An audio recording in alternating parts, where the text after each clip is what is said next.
Hello, wonderful people! Here we are, chapter 37, Electromagnetic Induction. I'd like to get through sections 1 through 4 today, then we'll save Transformers, section 5, for tomorrow. Okay, clicky click, there we go.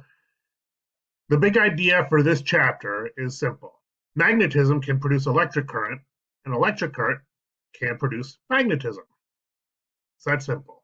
One makes the other, and the other makes the one. Section 1 is just to cover the basics of electromagnetic induction. Uh, this is the point of this section.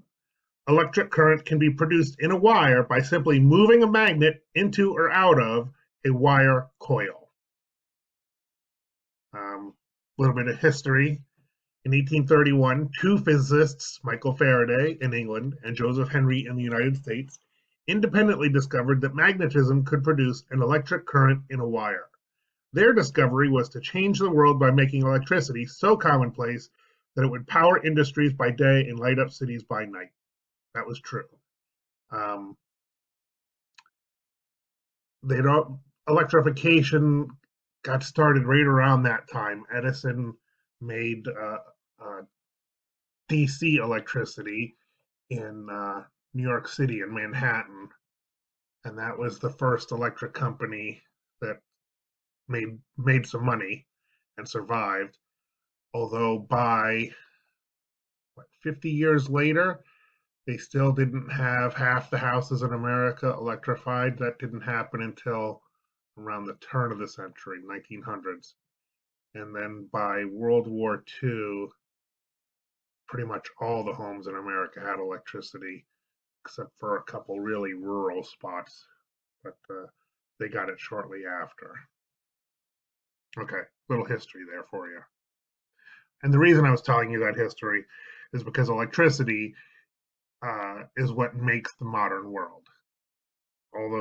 All kinds of modern conveniences that people from 200 years ago they never would have dreamed of. The world that we're living in today. All right, so over there in the cartoon, you've just got somebody pushing a magnet through a coil of wire, and as that magnet is being pushed through, you make electricity, and you can see the voltmeter over there, or ammeter, whatever you want, is moving back and forth because this energy, the kinetic energy of the motion, is being transformed into electricity. Let me read the text. No battery or other voltage source is needed to produce a current, only the motion of a magnet in a coil or wire loop. Voltage is induced by the relative motion of a wire with respect to a magnetic field.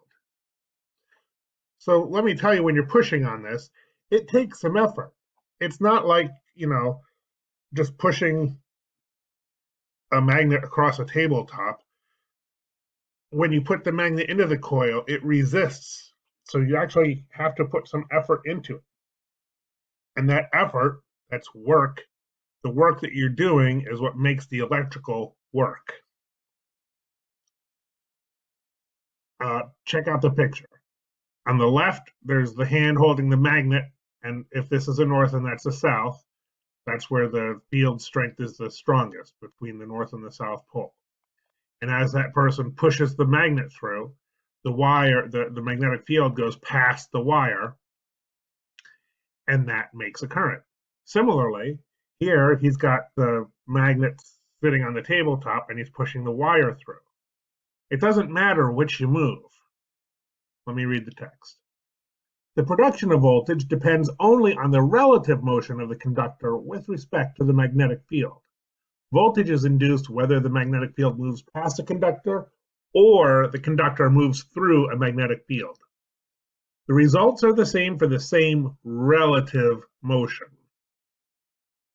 And we've used that phrase before, back in mechanics when we were talking about how things move, relative motion.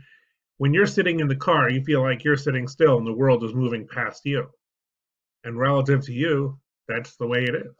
But for me standing on the side of the road, I watch you go by in a car, and relative to me, I'm sitting still and you're moving.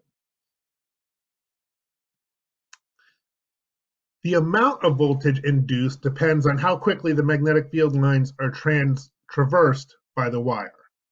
Very slow motion produces hardly any voltage at all. Quick motion induces a greater voltage. Also, increasing the number of loops of wire that move in a magnetic field increases the induced voltage and the current in the wire. Pushing a magnet into twice as many loops will induce twice as much voltage. So go back to this picture. You see there's 4 loops there. If we doubled that to 8 loops, we would get twice as much voltage out of here for pushing it just as hard. Now, I wish we could be in class so you could feel this, but when you're pushing on it, if you double the loops, that also means that it has more resistance to you pushing. So if you're pushing with a certain amount of push, and then you double the loops, your push is going to move that magnet more slowly.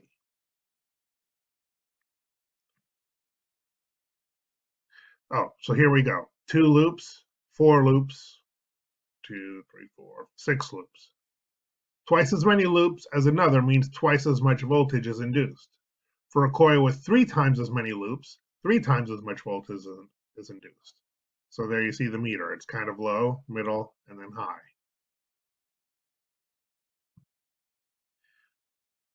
We don't get something, energy, for nothing by simply increasing the number of loops in a coil of wire. Work is done because the induced current in the loop creates a magnetic field that repels the approaching magnet. You try to push a magnet into a coil with more loops, it requires even more work.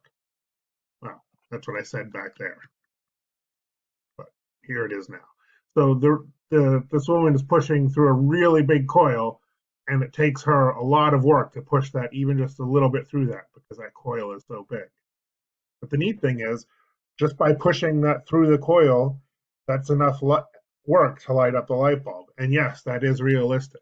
You can, just by pushing or pulling on a magnet, you can do enough work to make a light bulb light up. And yes, I have the equipment to do that, but now it's in the building and we can't get to it. I can't get to it either. Okay, so here's the loop, and it has a north and a south field, just like any current going in a circle through a bunch of wires is going to make an electromagnet. So this has the north here, and here, as you're pushing the north in, it resists that flow. And that's what you're pushing against. So current induced in the loop produces a magnetic field, which repels the bar magnet. So if you flip this around and you push with the south end, as it got close to here, would induce the current to flow the other way, and then you would just have a south side of the magnet out here. So the south would repel the south if you pushed in with the south side.